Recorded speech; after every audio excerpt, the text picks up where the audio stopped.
Sir मेरी meeting join नहीं हो रही है। किसकी बेटा? क्या नहीं हो रही? मोहम्मद के वो पता नहीं आपकी स्क्रीन में नहीं आ रही सर, और वो मैसेज का वो भी नहीं, ऑप्शन भी नहीं आ रहा। हाँ तो कोई प्रॉब्लम नहीं है, आप एक बार रीज्वाइन करो इसको ना, एक बार एग्जिट करके ठीक है रीज्वाइन। सर।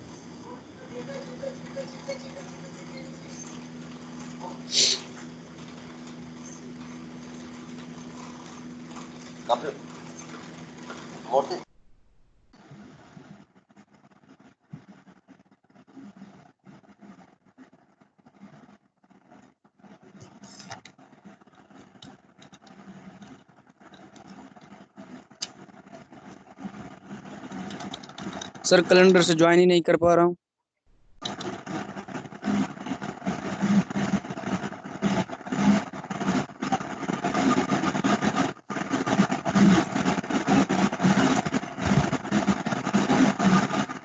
कैलेंडर से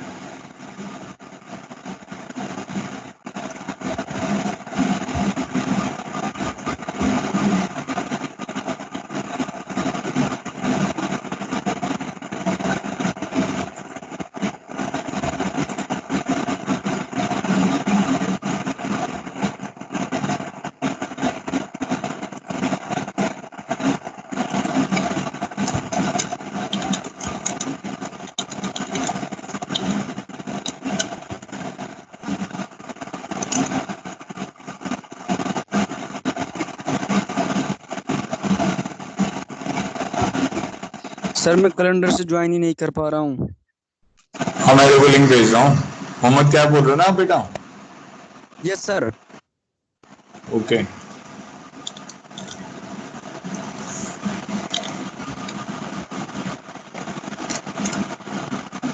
देखो लिंक भेज दिया मैंने व्हाट्सएप पे, एक बार चेक कर ले, उससे ज्वाइन कर। Thank you sir.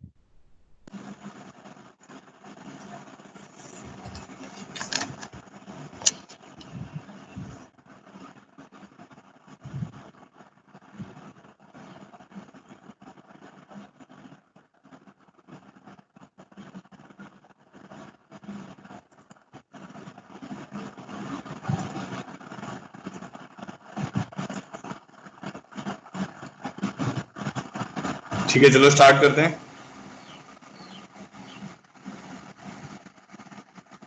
सबको मेरी वॉइस और स्क्रीन अच्छे से दिख रही है? चैट बॉक्स में यस लिख दो एक बार। Yes sir. जो जो ज्वाइन करते जा रहा है वो जय हनुमान जी कर दो। ठीक है, चलो सबसे पहले ना एक बार मॉड्यूल के कुछ एक्सरसाइज 4 के बच्चों के डाउट्स हैं वो कर लेते हैं। असाइनमेंट के डाउट्स मैं आपको व्हाट्सएप पे भेज दूंगा। मॉड्यूल के कुछ क्वेश्चन है जो अपना मुझे कर तो रखो देर से, कर तो रखो। अभी हो रही है, रुक जा, तू का चला रहा है?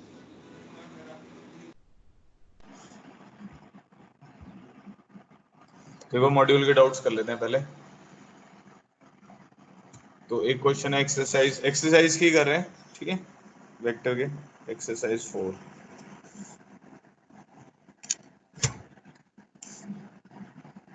एक्सरसाइज 4 क्वेश्चन 4 है ये। For some non zero vector v, ऐसे लिखा हुआ है, for some non zero vector v,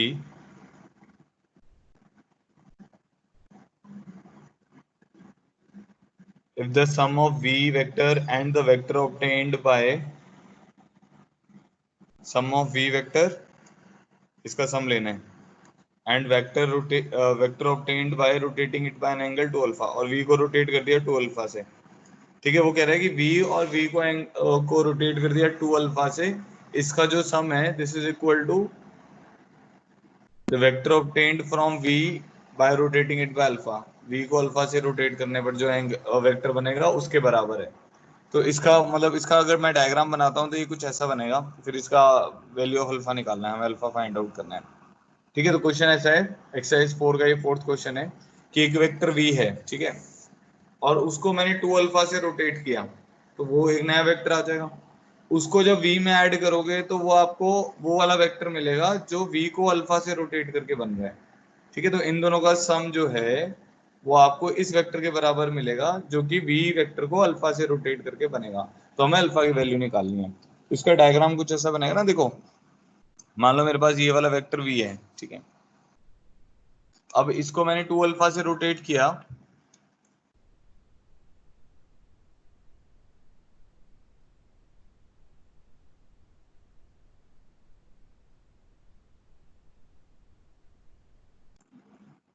ठीक है, ये v वेक्टर है। इसको मैंने 2 अल्फा से रोटेट किया तो हमारे पास क्या आ जाएगा, कुछ इस डायरेक्शन में एक वेक्टर आ जाएगा।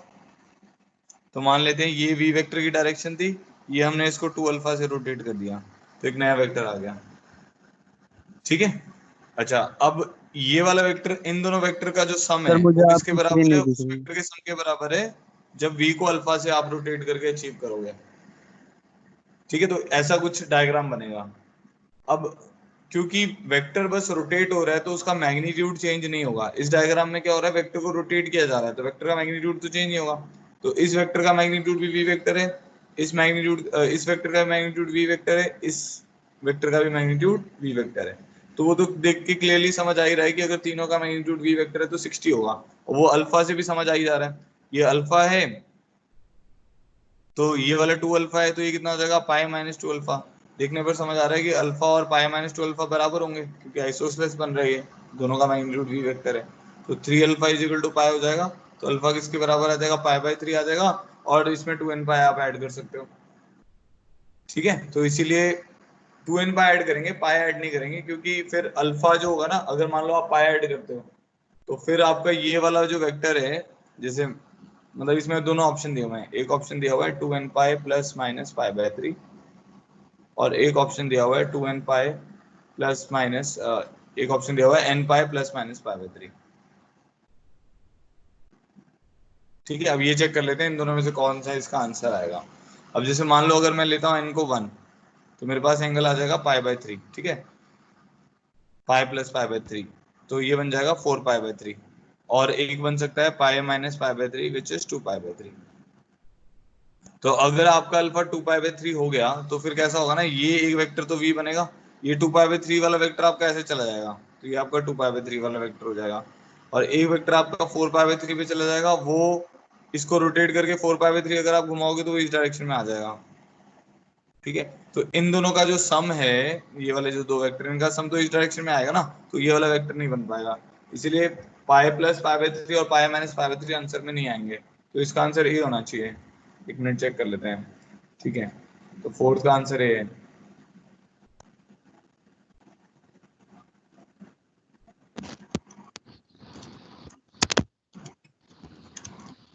सबको स्क्रीन दिख रहा है क्या? जिसको स्क्रीन नहीं दिख रहा है बेटा फिर उसकी स्पीड, नेट स्पीड कम होगी तो वो लोकेशन चेंज करके ज्वाइन करने की कोशिश करें, ठीक है। ये क्वेश्चन क्लियर हो गया आप लोग को? ऑल क्लियर करो एक बार चैट बॉक्स में। आप सब लोग को स्क्रीन दिख रही है? खुश अपने माइक को बंद यस करो सर। भाई, ठीक है।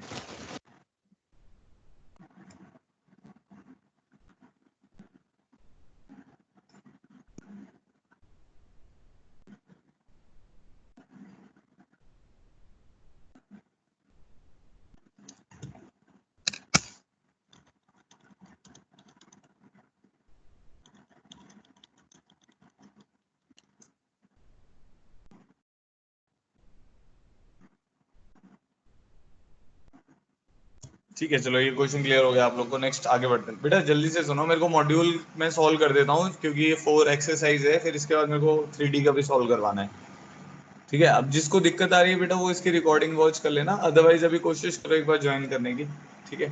तो ये हो गया हमारा क्वेश्चन नंबर 4। नेक्स्ट है हमारे पास क्वेश्चन नंबर 6। क्वेश्चन नंबर 6 है, जो मेरे पास डाउट आया मैं वही अभी ले रहा हूँ, ठीक है। गिवन अ पैरेललोग्राम OACB, तो हमारे पास एक पैरेललोग्राम है,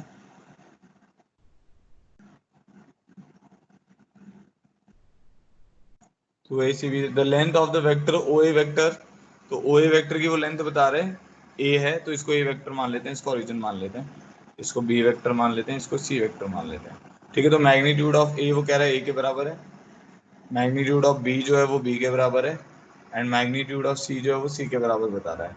the scalar product of the vector O C and O B, तो अब वो कह रहा है कि भाई तू एक काम कर, ओ सी डॉट ओ बी निकाल, ठीक है, क्योंकि ये पैरेललोग्राम है तो हम जानते हैं C vector plus zero vector by two जो होगा वो A plus B by two का, क्योंकि डायगोनल एक दूसरे को बाइसेक्ट करते हैं, ये सब लोग जानते ही हो। तो एक कंडीशन यहाँ से आपके पास क्या आ जाएगी कि सी वेक्टर जो होगा वो ए प्लस बी के बराबर होगा, ठीक है। तो ओ सी डॉट ओ बी करना है अपने को। अब ओ सी डॉट ओ बी करना है तो इसको क्या लिख सकते हैं हम, सी डॉट ओ बी किसके बराबर होगा, बी, तो मेरे को सी डॉट बी निकालना है बेटा। क्लियर हो गया। ओ सी सी डॉट बी, तो सी डॉट बी यहाँ से आ जाएगा, सी माइनस बी आपके पास ए वेक्टर के बराबर है, तो दोनों तरफ होल स्क्वायर कर लेते हैं, तो mod of C minus B का whole square is equal to mod of A whole square आ जाएगा। तो ये वाली वैल्यू आ जाएगी C square plus B square minus two B dot C is equal to A square, ठीक है। तो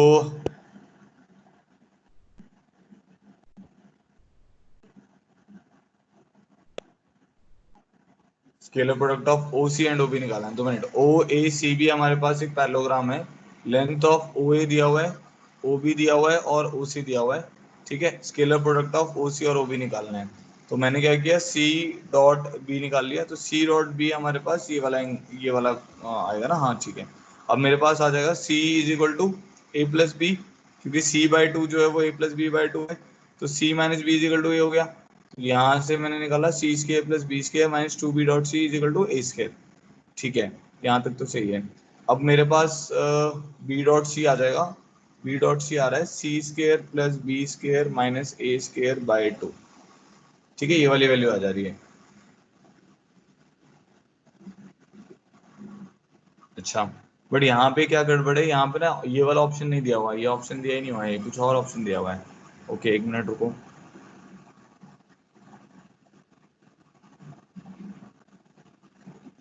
एक हम ये अभी मैंने जैसे डायगोनल्स को बाइसेक्ट किया है, तो scalar product of the vector O C and O B, तो सी डॉट बी आएगा, वो तो मैंने यहाँ से निकाल लिया।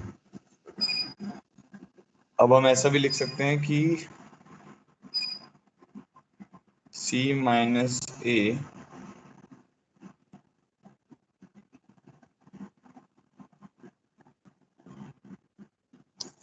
एक मिनट, इसमें क्या होगा ना, एक और रिलेशन आएगा ए बी सी के बीच में, वो हमें देखना है।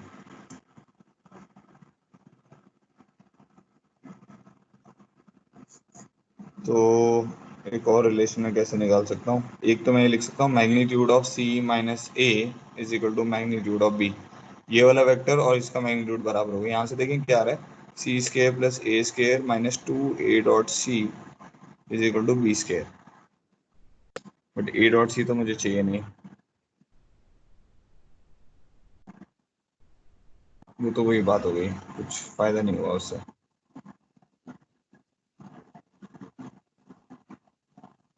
ओ ए, अच्छा मैंने ये गड़बड़ किया है इसमें ना, ओ ए ओ बी दिया हुआ है और ए भी दिया हुआ है, ओ सी नहीं दिया हुआ, हमने ये गलत ले लिया एक्चुअली में ना। रुको,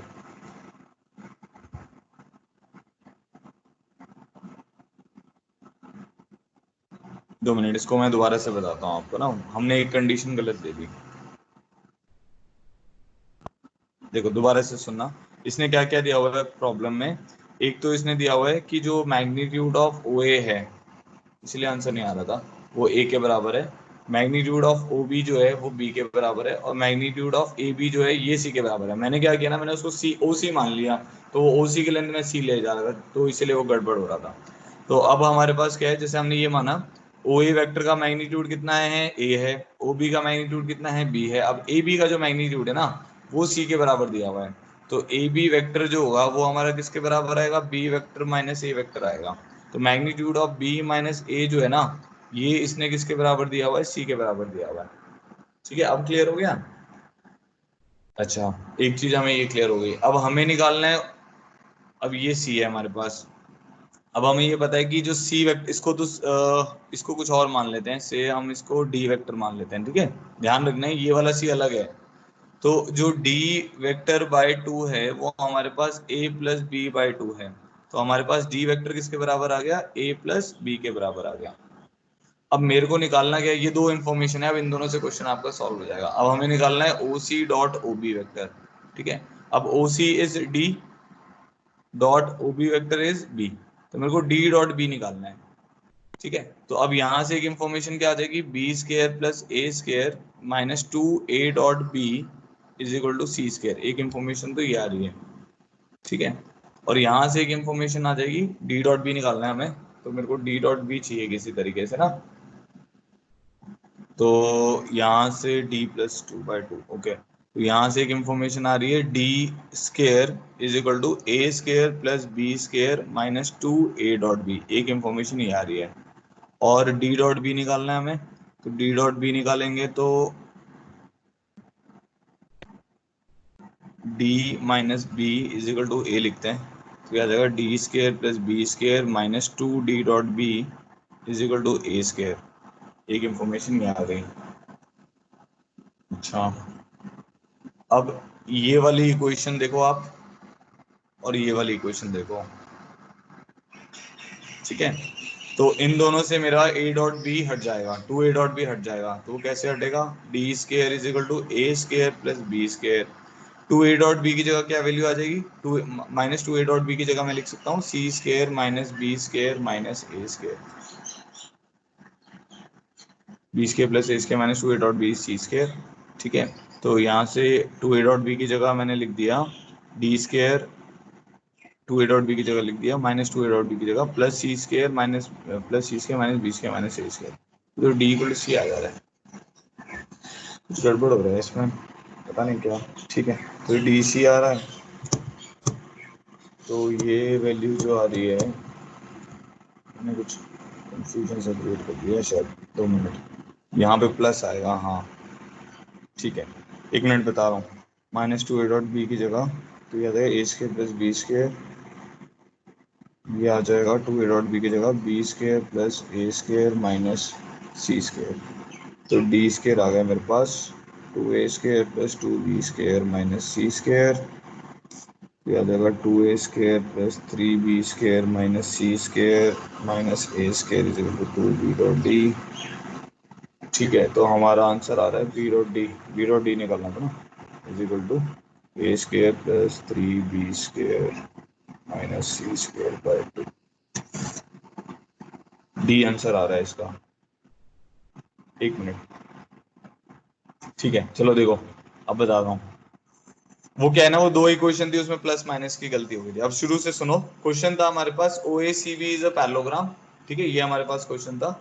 अब उसने बोला कि length of OA vector is A, length of OB vector is B and length of AB vector is C, ठीक है। तो हमने मान लिया OA वेक्टर का मैग्नीट्यूड A है, OB वेक्टर का B है, AB का C है, तो मैंने इसको O मान लिया, इसको A मान लिया, इसको B मान लिया और इसको D मान लिया, ताकि ना वो ये वाले C से कंफ्यूजन ना हो।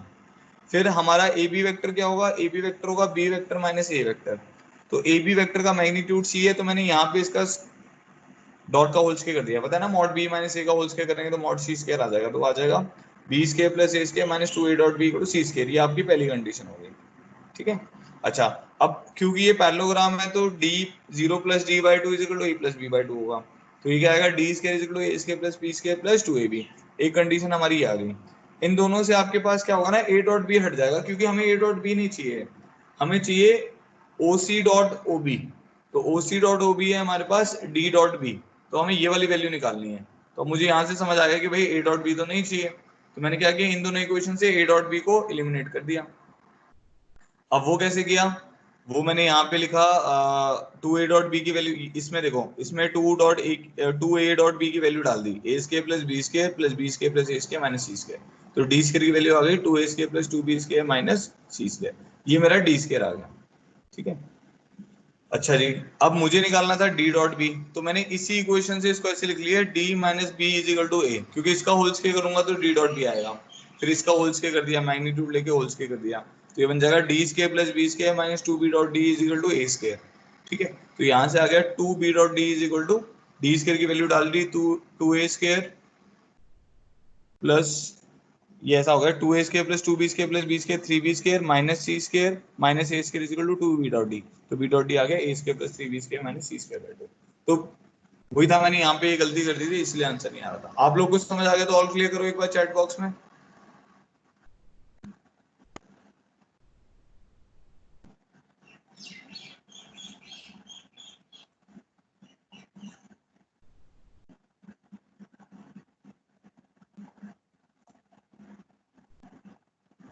ठीक है चलो बहुत बढ़िया, नेक्स्ट आगे बढ़ते हैं।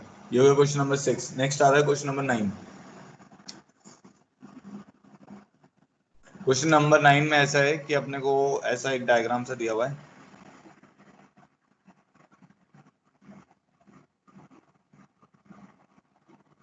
ये ए दिया हुआ है, ये बी दिया हुआ है, ये सी दिया हुआ है और ये डी और ये ई दिया हुआ है। ठीक है, और हमें ये वाले पार्ट का एरिया निकालना है। एक्चुअली ये क्वाड्रिलेटरल बन रहा है। ठीक है, तो ए बी जो है,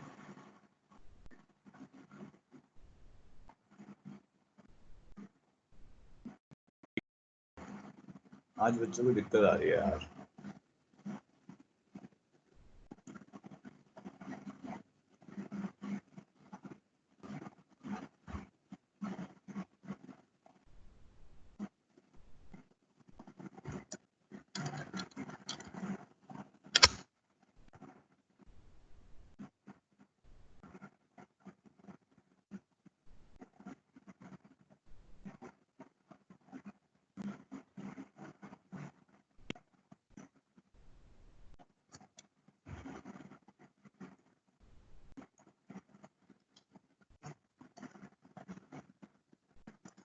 हाँ देखो, अब इसमें क्या है कि इसने क्वेश्चन में बोला हुआ है ए बी वेक्टर दिया हुआ है, तो हम ए को ओरिजिन मान लेते हैं। तो ए को अगर मैं ओरिजिन मानता हूँ तो ए बी वेक्टर दिया हुआ है 3 -1 0। ठीक है, और ए सी वेक्टर दिया हुआ है 2 3 0।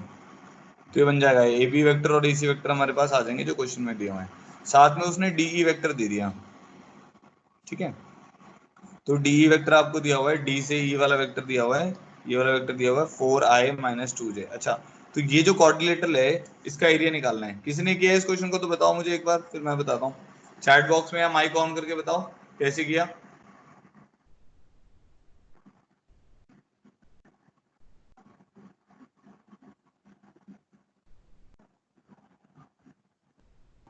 किसी ने किया है इस प्रॉब्लम को? ये 4b का क्वेश्चन नंबर 9 है।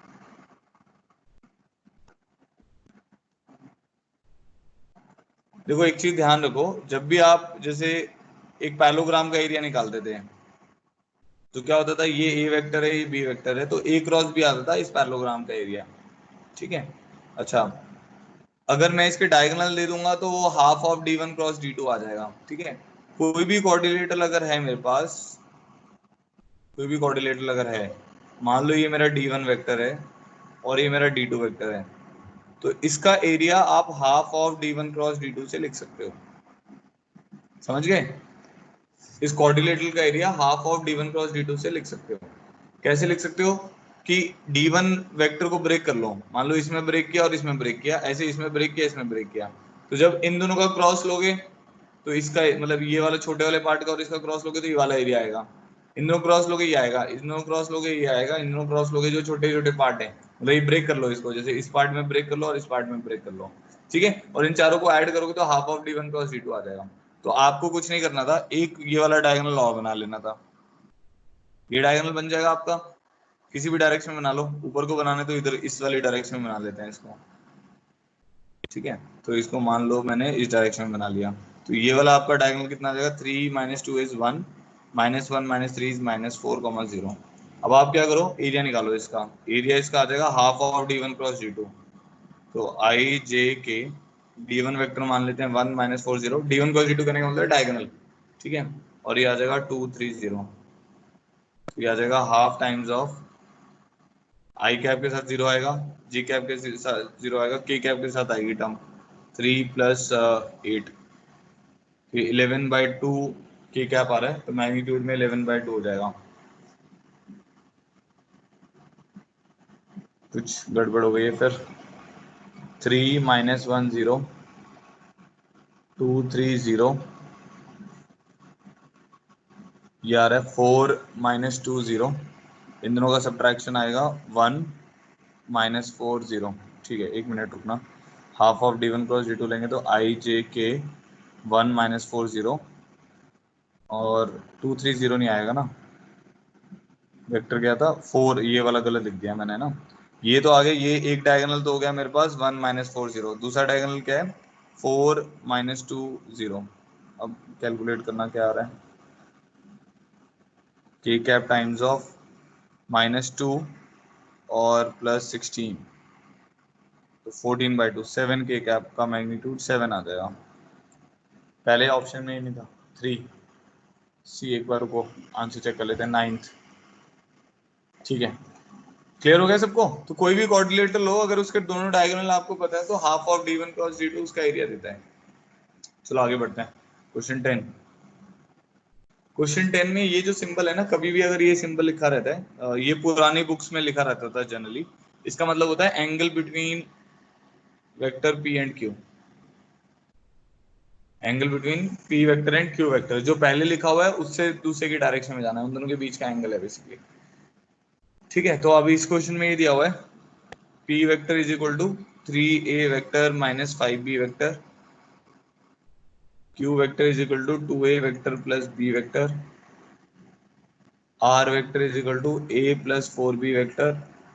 ठीक है, s vector is equal to b vector minus a vector. ये चार वेक्टर दिए हुए हैं सच दैट उसने बोला हुआ है sine of angle between p and q is equal to 1। इसका मतलब है angle between p and q जो है वो 90 डिग्रीज हो जाएगा। ठीक है, समझ आ गया। सिमिलरली उसने बोला हुआ है sine of angle between r and s is equal to 1। इसका मतलब r और s के बीच का भी एंगल कितना हो जाएगा 90 डिग्री। अब cos of angle between a and b हमें निकालना है, ये प्रॉब्लम है। तो मतलब आपको cos थीटा निकालना है, फिर theta is the angle between a and b। ठीक है जी, तो p और q के बीच में 90 डिग्री है, तो हम क्या बोलेंगे 3a minus 5b dot 2a plus b, ये हमारा 0 के बराबर आएगा। तो ये कितना आ जाएगा, डॉट लो इसका, और कोई इंफॉर्मेशन है नहीं तो यही करना पड़ेगा। ठीक है, और r और s का भी लो। r और s का क्या है a plus 4b dot b minus a, ये भी 0 के बराबर आएगा। ये दो इंफॉर्मेशन है अभी तक तो हमारे पास, और a cos of a dot b निकालना होगा। ठीक है, तो यहाँ से कुछ ना कुछ निकलेगा। और कोई इंफॉर्मेशन है, ठीक है बस ये है। अब इसको सिंप्लीफाई करो, ये कितना हो जाएगा हमारे पास 3 इंटू 2, तो आ जाएगा 6a स्क्र, ठीक है, minus 5b square plus 3a dot b minus 10a dot b, 3a dot b minus 10, तो minus 7a dot b is equal to 0। तो ये इंफॉर्मेशन आ गई।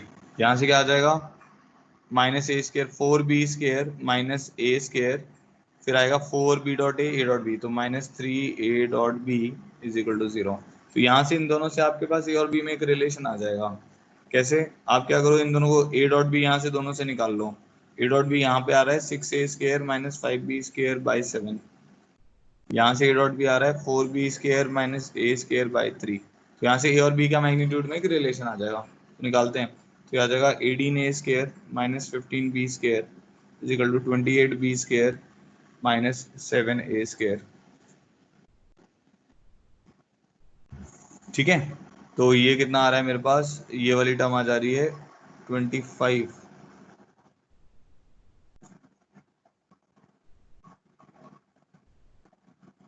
इसमें आ रहा है 25a square is equal to 43b square.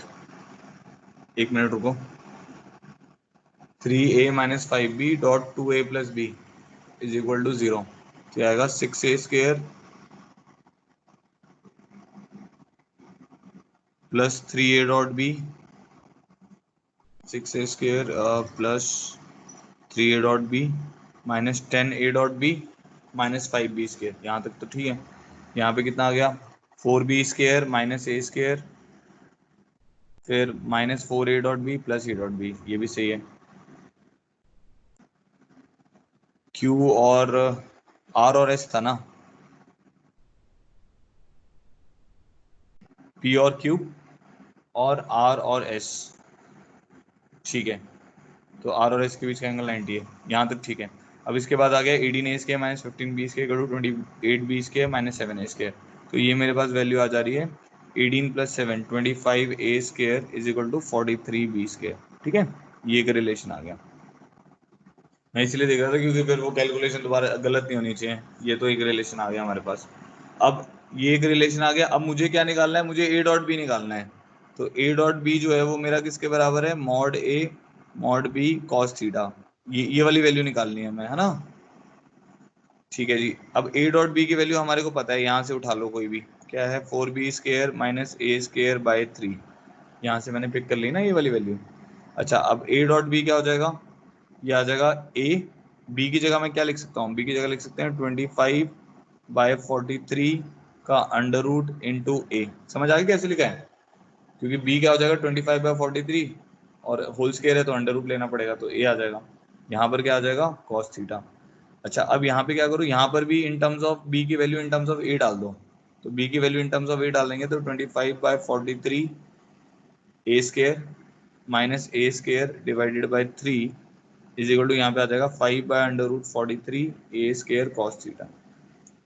ठीक है, तो ये आ जाएगा 100 minus 43 divided by 43 into 3 is equal to 5/√43 cos theta. ठीक है, 100 माइनस 43 कितना हो जाएगा, ये आ गया 7। ठीक है, और यहाँ पे आ जाएगा 57/3√43 is equal to 5 cos theta. तो ये हो जाएगा 19। तो cos थीटा हमारे पास आ जाएगा 19/5√43। ऐसा कुछ ऑप्शन होना चाहिए, डी ऑप्शन दिया हुआ है ऐसा ना। अब एक बार देख लेते हैं, इसका आंसर डी है, 10th का आंसर डी। ठीक है,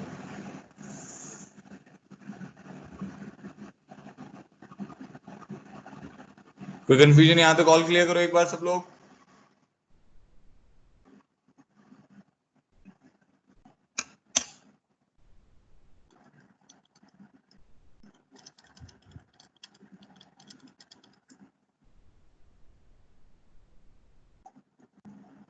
ठीक है, चलो आगे बढ़ते हैं। ये हो गया 10th, अब नेक्स्ट आता है 11th।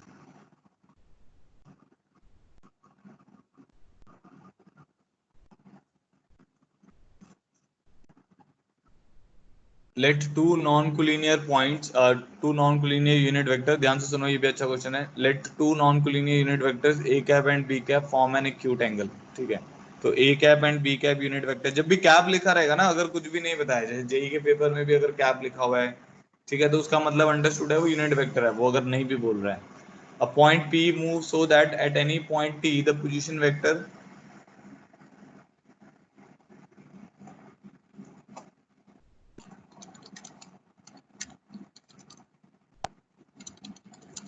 एक मिनट।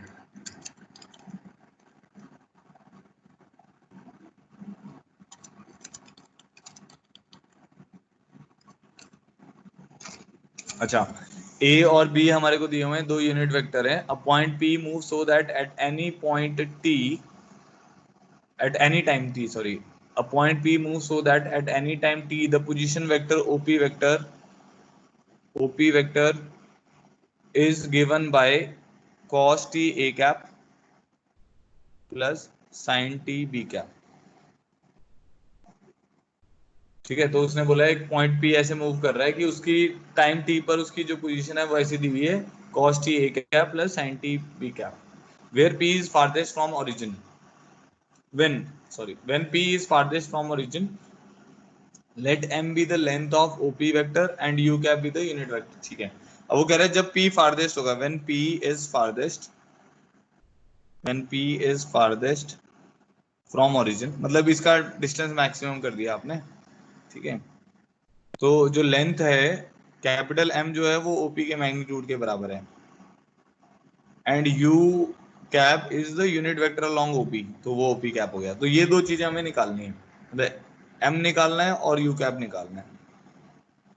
ठीक है, when P is farthest from the origin. ठीक है जी, तो एक काम करते हैं, OP का पहले मैग्नीट्यूड निकालते हैं, तो वो किसके बराबर आ जाएगा, cos स्क्वायर t प्लस, क्योंकि a कैप एक्चुअली में देखो ऐसा आएगा जब आप लिखते हो ना, तो ऐसा आएगा cos square t mod of a cap का होल स्क्वायर, वो 1 हो जाएगा, sin square t mod of b cap का whole square plus 2 sin t cos t a cap dot b cap, ये टर्म आ जाएगी। तो ये हो जाएगा मॉड ओपी का होल स्क्वायर, ये आ जाएगा cos square t plus sin square t प्लस sign 2t A cap dot B cap आ जाएगा mod A cap mod B cap, और इन दोनों के बीच का एंगल से उसको कॉस अल्फा मान लेते हैं, ठीक है। और उसने बोला हुआ है ना इन दोनों के बीच का एंगल एक्यूट है, तो अल्फा इज एक्यूट, तो ये भी हमने लिख दिया, ठीक है जी। तो हमारे पास क्या आ गया, ओपी का मैग्नीट्यूड का होल स्क्वायर आ जाएगा 1 plus sign 2t and A dot B is cos alpha.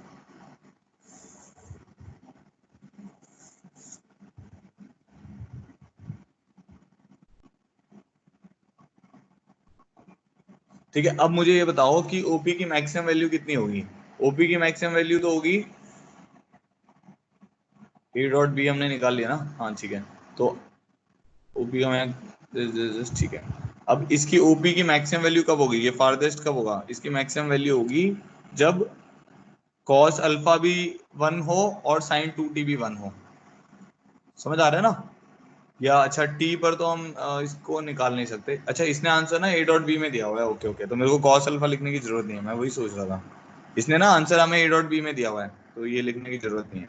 Okay, तो आप एक काम करो, यहाँ पर क्या आएगा, ए कैप डॉट बी कैप आएगा, बस फिर तो ईजी हो गया, और ईजी हो गया प्रॉब्लम। अब ये वाली टर्म क्या बन जाएगी, 1 plus A cap dot B cap sine 2t।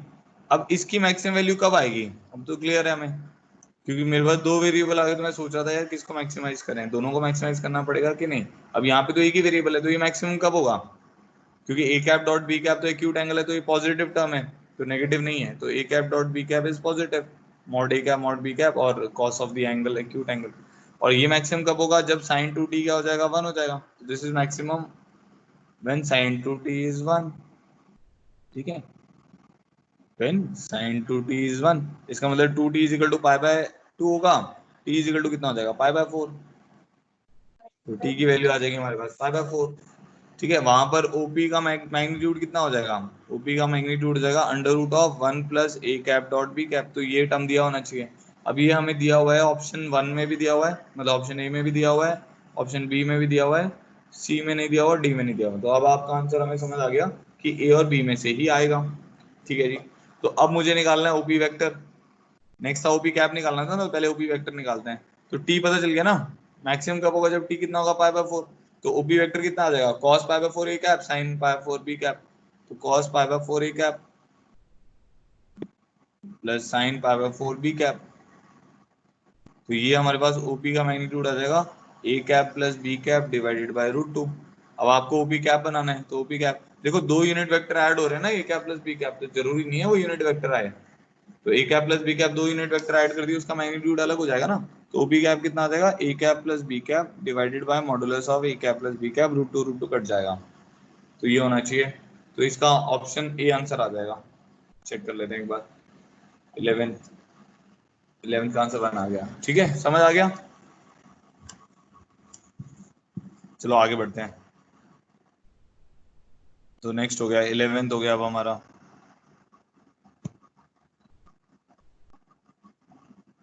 Next है हमारे पास 13 जेई का क्वेश्चन है, 2016 में आया था ये। तो इसमें दिया हुआ है let U cap is equal to u1 i cap plus u2 j cap plus u3 k cap be a unit vector in R cube आएगा, यहाँ पे आर स्केयर नहीं आएगा, उसमें ना क्वेश्चन में चेंज करना पड़ेगा, आर क्यूब क्यों आएगा, आर आर का मतलब होता है 1 डायमेंशन में, ठीक है, आर स्केयर का मतलब होता है 2 डायमेंशन में, तो मतलब एक्स और वाई के कोऑर्डिनेट आर इंटू आर हो जाता है, तो उसको आर स्केयर लिख देते हैं, एक्चुअली वो आर इंटू आर होता है, कार्टेशियन प्रोडक्ट होता है, आपने पढ़ा हुआ है कार्टेशियन प्रोडक्ट, मतलब एक्स कोई भी रियल वैल्यू ले सकता है, वाई कोई भी रियल वैल्यू ले सकता है, 3D में क्या होगा R into R into R, तो वो आर क्यूब लिखना चाहिए उसको, ठीक है। अब उसने बोला एक W यूनिट वेक्टर है W cap which is I plus J plus 2K divided by root 6, ठीक है जी। Given that there exist a vector V in R cube such that, अब उसने बोला एक वेक्टर V एग्जिस्ट कर रहा है, ठीक है, such that U cap cross V is equal to 1, तो U cap cross V is equal to 1 है, and W dot U cap cross V is equal to 1, एक चीज, ये दोनों इंफॉर्मेशन दी हुई है, तो हमें देखना है which of the following statement is correct. There is exactly one choice of V, there are infinitely many choice of v, u lies in xy plane, then mod u1 mod u2, u line in xz plane, 2 mod u1 equal to mod u3। चलो ठीक है, बताता हूँ। देखो अब क्या है कि जैसे सबसे पहले तो आप ये वाली इंफॉर्मेशन देखो, u कैप जो है वो यूनिट वेक्टर है, ठीक है। तो इस इंफॉर्मेशन से मुझे क्या पता चल जाएगा, इस इंफॉर्मेशन से पता चल जाएगा mod w mod u cross v cos theta is equal to 1, where theta is angle between w and u cross v, u cap cross v। अच्छा u यूनिट वेक्टर लिया हुआ है इसने, u कैप लेने का मतलब ये हो गया ना, और v यूनिट वेक्टर नहीं लिया हुआ, ठीक है। अब w कैप जो है वो तो यूनिट वेक्टर है, तो ये तो यूनिट वेक्टर है, इसका मैग्नीट्यूड 1 हो गया, ये गिवन है, अभी देखो आपके वो सामने लिखा हुआ ये 1 है, तो यहां से पता चल गया cos theta is equal to 1। तो इसका मतलब क्या हो गया, थीटा 0 होगा, थीटा 0 होगा, है ना, या 2 पाई होगा। तो मतलब angle between w and u cross v is 0। ये वाला एंगल जो है ये हमारे पास 0 आ गया। कभी भी दो वेक्टर के बीच का एंगल 0 होता है, इसका क्या मतलब है, तो वो वेक्टर क्या होंगे, पैरेलल होंगे। तो इसका मतलब हो गया जो w कैप आएगा वो lambda times of u cross v आएगा। अब दोनों तरफ मैग्नीट्यूड लोगे तो आपको पता चल जाएगा lambda mod of u cross v है, तो इससे पता चल जाएगा दोनों का मैग्नीट्यूड तो सेम ही आ रहा है, ये भी 1 है ना, ये गिवन है, ये तो 1 है, ये भी 1 है, इसका मतलब लैम्डा 1 होगा। इसका मतलब w कैप जो है वो u cap cross v vector के बराबर होगा। तो एक इंफॉर्मेशन हमारे को ये मिल गई। तो w is basically perpendicular to u cap cross v, u and v, मतलब ऐसा होगा कि जैसे ये u कैप है, वो तो पता चल ही रहा है अपने को, परपेंडिकुलर तो होगा ना, ये u कैप है और ये v वेक्टर है, तो अब जो w वेक्टर होगा वो इसके क्या होगा, परपेंडिकुलर होगा, ठीक है जी। तो एक इंफॉर्मेशन ये आ गई। अच्छा, और u और v के बारे में देख सकते हैं, इसमें यहां से हमारे पास आ जाएगा mod u mod v sine theta, sine alpha लिख लेते हैं क्योंकि थीटा हमने वहां पे मान लिया, इज इक्वल टू 1, ठीक है। तो मॉड u इज 1, तो mod v sine alpha is 1। तो इन दोनों के बीच का एंगल हम जज नहीं कर पाएंगे क्योंकि v का मैग्नीट्यूड हमें नहीं पता है, तो mod v sine alpha is 1। तो u और v के बीच का एंगल कुछ भी हो सकता है, ठीक है, मॉड v पर डिपेंडेंट है, मतलब ये वाला एंगल कुछ भी हो सकता है। तो ऐसे अब उसने बोला है कि there is exactly one choice of v का एक ही वेक्टर लाई करेगा, v का एक ही वेक्टर हो सकता है या बहुत सारे हो सकते हैं, क्योंकि ये जो एंगल अल्फा है तो v पर डिपेंडेंट हो गया ना। अब मान लो मैंने एक ऐसा लिया u कैप और v वेक्टर यहाँ बना दिया, ठीक है, तो यहाँ पे भी w वेक्टर आ जाएगा, v वेक्टर यहाँ बना दूंगा तब भी आ जाएगा, यहाँ पे बना दूंगा तब भी आ जाएगा, क्योंकि जो v वेक्टर है वो क्या फॉलो कर रहा है, magnitude of v vector is 1 by sine alpha, ठीक है, एक तो ये इंफॉर्मेशन फॉलो कर रहा है, और u क्रॉस v जो होना चाहिए वो w के बराबर आना चाहिए, समझ गए। तो बहुत सारे v वेक्टर पॉसिबल हैं, तो ये तो क्लियर हो गया कि इसका आंसर b आएगा। या आप ऐसे सोच सकते हो कि जो v का मैग्नीट्यूड है वो 1 बाय साइन अल्फा है, तो जैसे जैसे मैं अल्फा वेरी करूंगा, जैसे जैसे मैं अल्फा वेरी करता रहूंगा मेरी v का वेक्टर चेंज होता रहेगा, ठीक है। तो इसीलिए बहुत सारे इनफाइनाइट वेक्टर पॉसिबल है। अब नेक्स्ट क्वेश्चन आता है जो इसका सी पार्ट है और डी पार्ट है वो देखना पड़ेगा। तो अब जो सी बी, ए और बी में से तो क्लियर हो गया कि ए तो गलत है, उसने बोला एक ही वी वेक्टर होगा, बी कह रहा है कि वी वेक्टर इनफाइनाइट होंगे, तो बी सही हो गया। अब सी पार्ट पे आते हैं।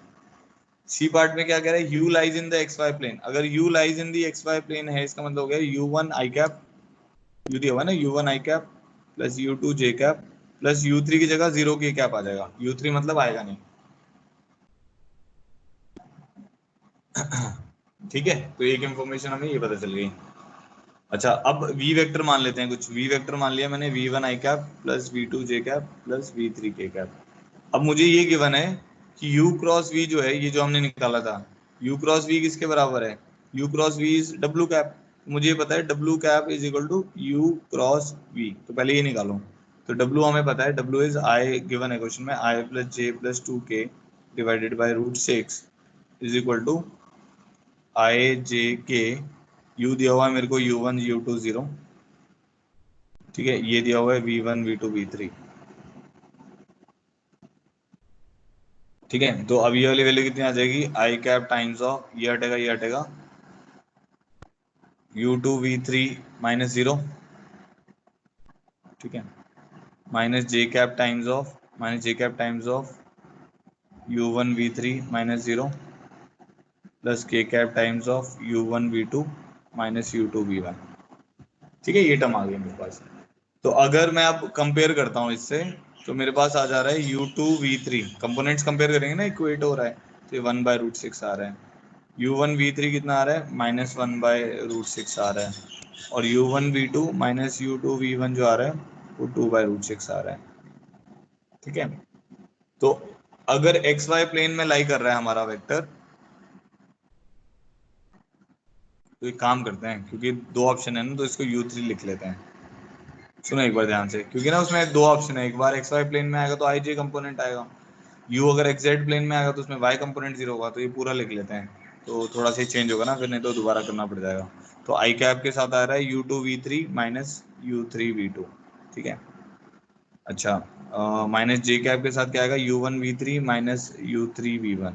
ठीक है, के कैप के साथ आएगा u1 v2 minus u2 v1। ठीक है, तो जो अब देखना ध्यान से, अब मैंने कोफिशिएंट कंपेयर कर दिया है, तो कोफिशिएंट कंपेयर करूंगा तो u2 v3 minus u3 v2 जो आ रहा है वो 1/√6 आ रहा है।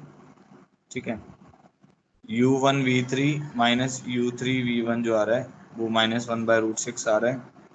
ठीक है, u1 v2 minus u2 v1 जो आ रहा है वो 2/√6 आ रहा है।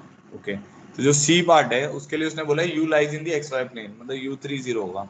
तो अगर u3 0 होगा तो उसने बोला है mod of u1 mod of u2 होना चाहिए, वो देख ले। u3 0 होगा तो पहली कंडीशन क्या आ जाएगी, u2 v3 is equal to 1/√6। ठीक है, और नेक्स्ट आ जाएगी u1 v3 इज -1/√6। तो मैग्नीट्यूड ऑफ u2 कितना हो जाएगा, 1/√6 v3 का मैग्नीट्यूड, u1 का मैग्नीट्यूड कितना हो जाएगा, ये भी सेम ही आ रहा है 1/√6 v3 का मैग्नीट्यूड, तो दोनों बराबर हो गए। सी ऑप्शन सही हो गया। डी ऑप्शन देखते हैं। डी ऑप्शन में कह रहा है कि U cap lies in X Z plane, तो इसका मतलब क्या है, y कंपोनेंट 0 होगा। तो y कंपोनेंट 0 होने का मतलब क्या हो गया, मतलब u2 0 होगा। अब u2 0 करके देखो, u2 0 करेंगे तो पहली कंडीशन में क्या बनेगा, minus u3 v2 is equal to 1/√6। u2 0 करेंगे तो दूसरी कंडीशन में तो कुछ बनेगा ही नहीं। थर्ड कंडीशन में बनेगा u1 v2 is equal to 2/√6। ठीक है, तो यहां पर क्या आ रहा है, magnitude of u3 is equal to 2 times of magnitude of u3 is equal to u1 आ रहा है। बट दिया क्या हुआ है, 2u1 is equal to u3 दिया हुआ है, इसीलिए वो गलत हो गया। समझ गए, तो डी गलत हो गया, नहीं तो डी सही होता। अगर दे दिया होता 2u1 is equal 2u3 is equal to mod u1। Clear हो गया ये क्वेश्चन आपको, देखो एक बार और ऑल क्लियर कर दो एक बार।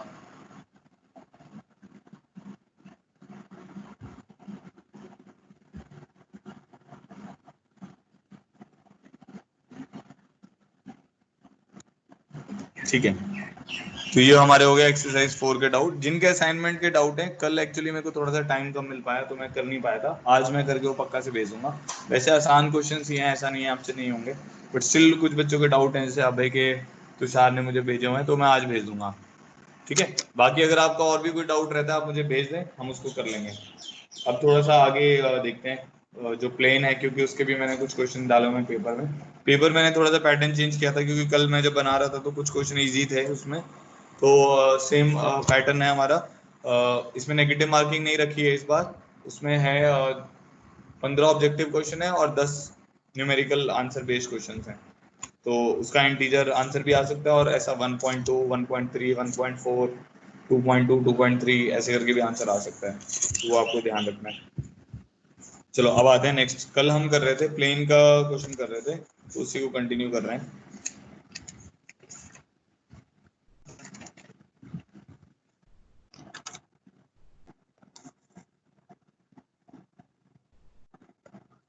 प्लेन में मैं ये बता चुका हूँ कि कैसे करना है प्लेन के क्वेश्चंस को।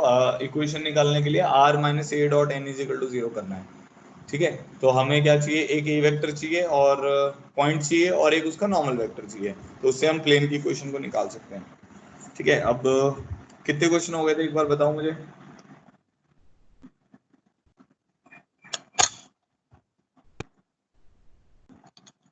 ये वो क्वेश्चन बताना कितने हो गए थे।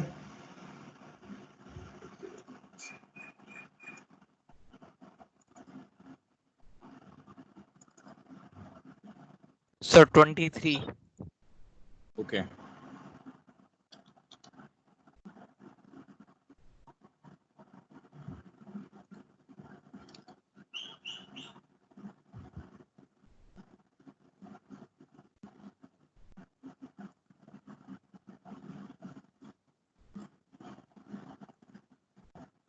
दो मिनट, एक किसी को ज्वाइन करने में फिर दिक्कत आ रही है।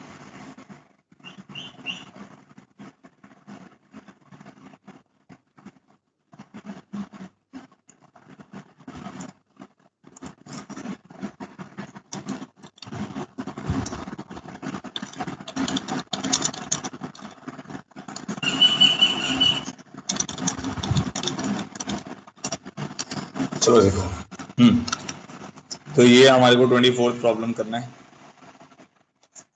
24th प्रॉब्लम लिखा हुआ है find the equation of plane. ये सारा, इसकी सारी थ्योरी मैं क्वेश्चंस के थ्रू ही समझा दूंगा। इजी इजी से प्रॉब्लम होते हैं, अगर आप सोच पा रहे हो तो देखो क्वेश्चंस आपके बहुत इजीली हो जाएंगे। Find the equation of plane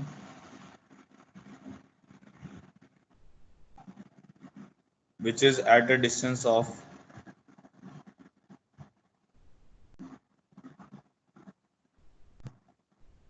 4/√14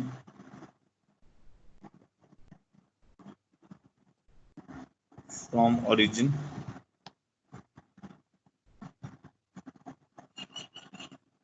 and n vector is equal to 2i plus j minus 3k.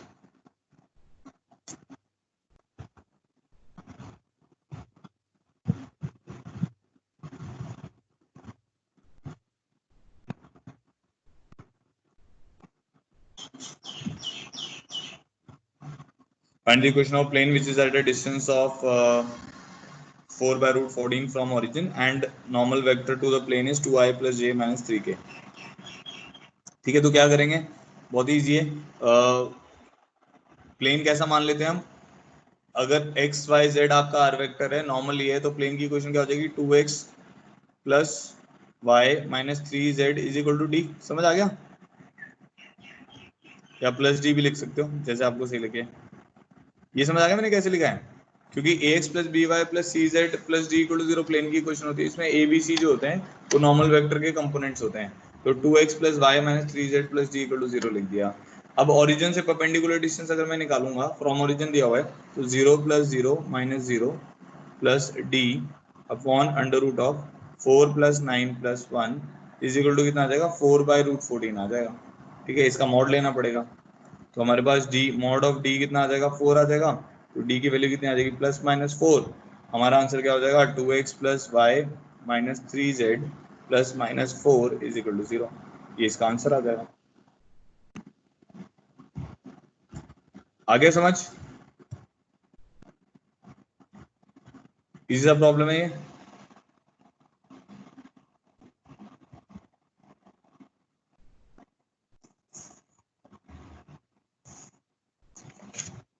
All clear करते रहो जल्दी जल्दी, जिसको समझ आता जा रहा है।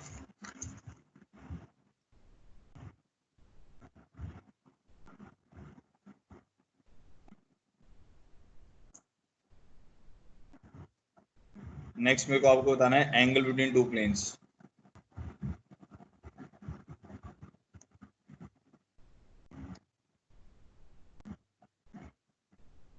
देखो एंगल बिटवीन टू प्लेन्स का क्या मतलब है। अब मान लो एक प्लेन है आपके पास जो ऐसा है, ठीक है, और एक प्लेन हम मान लेते हैं कुछ ऐसा है। समझ गए, तो ये दो प्लेन है, देखने में समझ आ रहा होगा। इन दोनों के बीच का एंगल कौन सा होगा, ये वाला एंगल हम निकालने में इंटरेस्टेड है। तो एंगल बिटवीन टू प्लेन्स कहने का मतलब है जैसे आप कॉपी के दो पेजेस ले लो और उन दोनों को थोड़ा सा सेपरेट कर दो, तो वो दो प्लेन हो गए, उन दोनों के बीच का आपको एंगल निकालना है। तो होता क्या है कि हमें प्लेन के ऊपर तो वेक्टर नहीं पता होता। जैसे कोई भी एक प्लेन है, उसके ऊपर तो इनफाइनाइट वेक्टर लाई कर सकते हैं, अगर इसके ऊपर आप देखने लग जाओगे तो इनफाइनाइट वेक्टर आ जाएंगे। हमें तो बस उसको प्लेन को डिफाइन करने के लिए एक नॉर्मल पता होता है जो कि यूनिक होता है हमारा। ठीक है, तो मैंने अब क्या किया, मेरे को प्लेन के बीच का एंगल निकालना है। तो आपको एक चीज पहले बता रखी है, हमने उसमें पढ़ा था ऑर्थोगोनैलिटी में, सर्कल में, कि जो दो टेंजेंट्स के बीच का एंगल होता है वही उनके नॉर्मल्स के बीच का एंगल होता है। तो मान लो ये अगर एंगल थीटा है ये T1 वेक्टर है और ये से मान लो T2 वेक्टर है, तो ये इसकी नॉर्मल है N1 और ये हमारा नॉर्मल है N2, ठीक है। ये दोनों आपस में 90 डिग्री बना रहे हैं, तो अगर ये थीटा होगा ये 90 तो ये कितना हो जाएगा पाई माइनस थीटा, और ऑटोमेटिकली ये वाला एंगल कितना आ जाएगा थीटा आ जाएगा। तो उन दोनों नॉर्मल्स के बीच का एक्यूट एंगल भी कितना हो जाएगा थीटा हो जाएगा। तो सिमिलरली अगर ये दोनों एंगल, ये एंगल अल्फा है, तो आप इसको ऐसे समझ पा रहे हो ना, ये अब मान लो ये आपका प्लेन 1 हो गया, तो ये सरफेस आपका प्लेन 1 है जो T2 है, और ये सरफेस आपका प्लेन 2, ये प्लेन 1 है और ये प्लेन 2 है। अगर T1 इज प्लेन 1 और T2 इज प्लेन 2, तो जो इन दोनों के बीच का एंगल है वो इन दोनों के नॉर्मल के बीच का एंगल होगा। तो हम ये क्लियरली बोल सकते हैं कि angle between two planes, angle between two planes is the angle between their normals. बस ये ध्यान रखना है आपको। जैसे एंगल बिटवीन टू लाइंस क्या था, एंगल बिटवीन टू लाइंस था, angle between two lines is the angle between their directions, ऐसे angle between two planes is the angle between their normals. ये बात क्लियर हो गई सबको?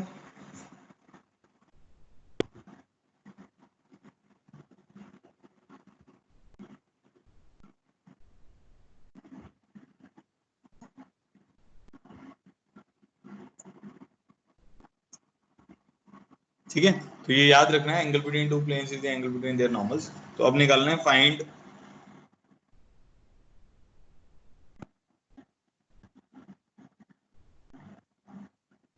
find a plane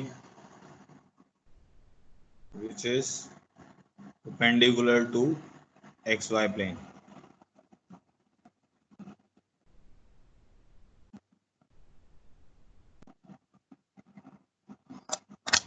ठीक है, करो एक बार ट्राई करो इसको, और जिसका भी आंसर आता है बताओ मुझे।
आया नहीं किसी का भी आंसर?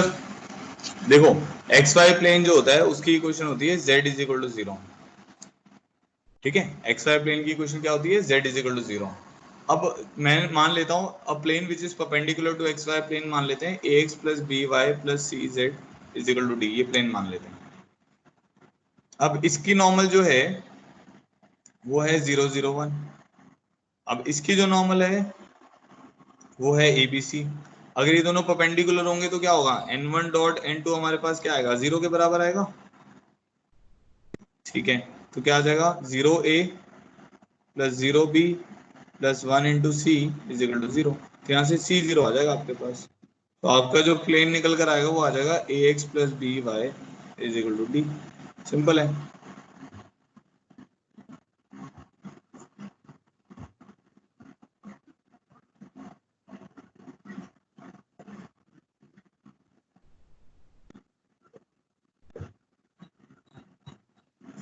समझ आ गया।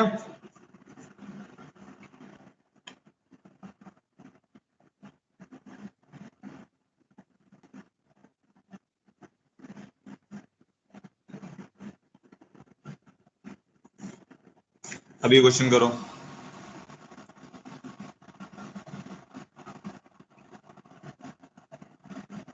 Find the equation of a plane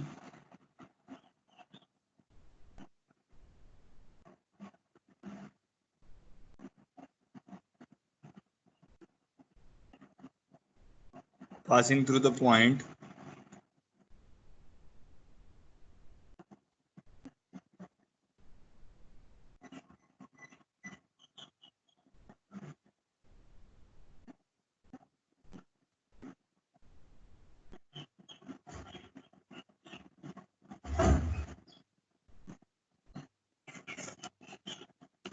and perpendicular to plane।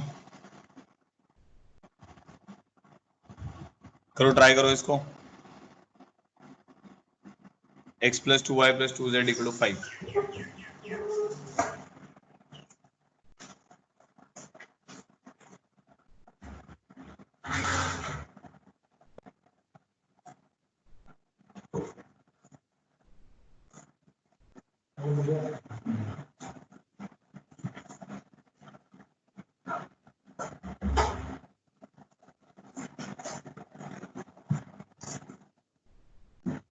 Find the equation of plane passing through the point minus 1 1 1 and 1 minus 1 1 and perpendicular to the plane x plus 2y plus 2z equal to 5।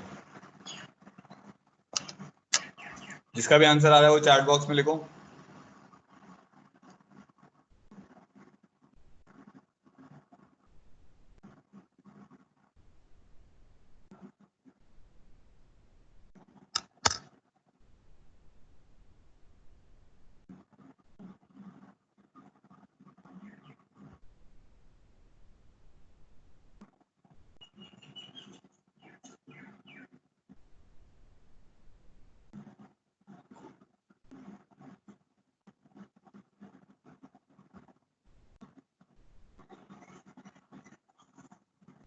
Diagram बनाओ पहले तो ना, diagram बना के फिर सोचो।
देखो मैं बताता हूँ, equation of plane passing through the point these two है ना, ये दो पॉइंट दिए हुए हैं।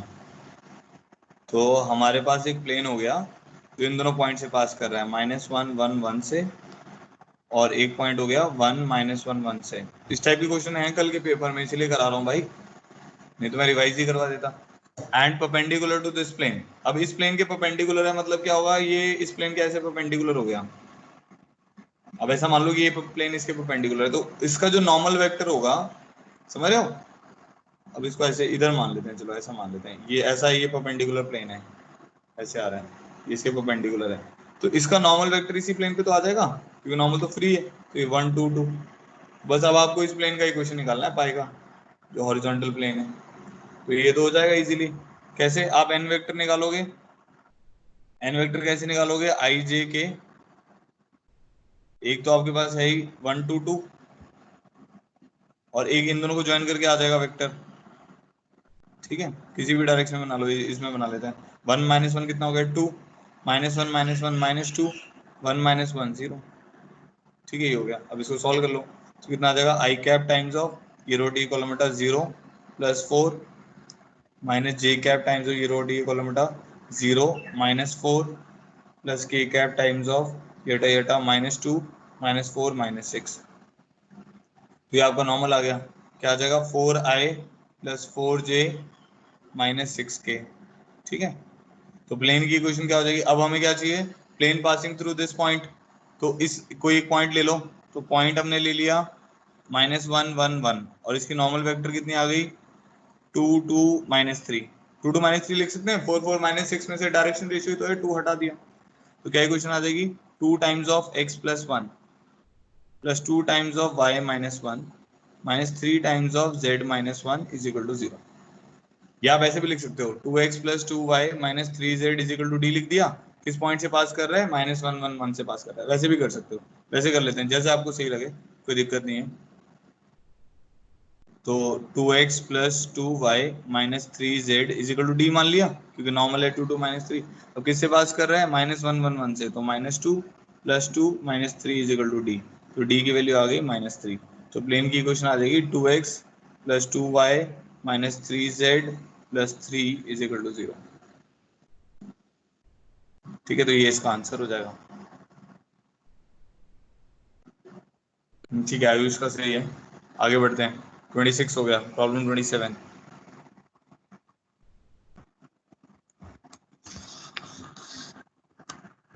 Find the equation of plane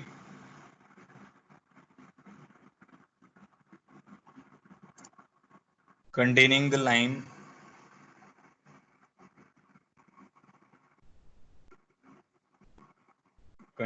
line x + 1 by -3 y - 3 by 2 z + 2 by 1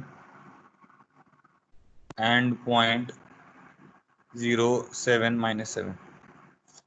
तो एक बार try, find the equation of plane containing the line x + 1 by -3 y - 3 by 2 z + 2 by 1 and point 0 7 -7।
तो क्या करोगे आप, देखो, अब एक प्लेन निकालना है जिसमें एक पॉइंट तो हमें पता है कि 0 7 -7 है, ठीक है, और एक लाइन हमें पता है कौन सी लाइन है जिसपे पॉइंट आ रहा है -1 3 -2।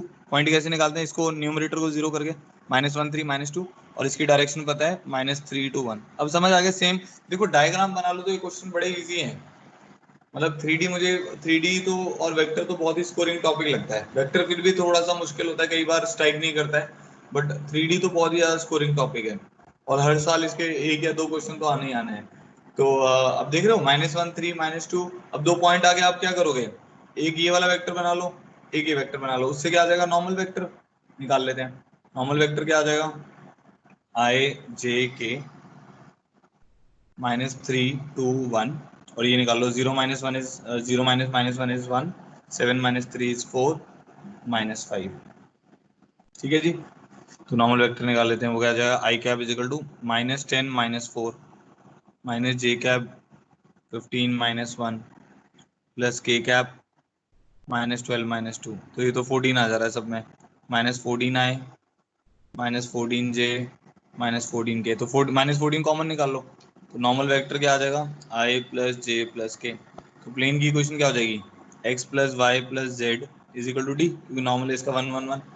अब ये प्लेन कहाँ से पास कर रहा है, 2 पॉइंट पता है आपको, -1 3 2 भी पता है, तो -1 3 2 सेटिस्फाई करा देते हैं, -1 3 2 सेटिस्फाई करा दिया, -2 सॉरी -1 3 -2। ठीक है, तो ये आ जाएगा -1 + 3 -2 इज इक्वल टू डी, तो डी 0 आ गया, तो x plus Y plus Z is equal to 0 is the required answer. ये हमारा आंसर हो गया। ऑल क्लियर हो गया, एक बार बताओ सब लोग।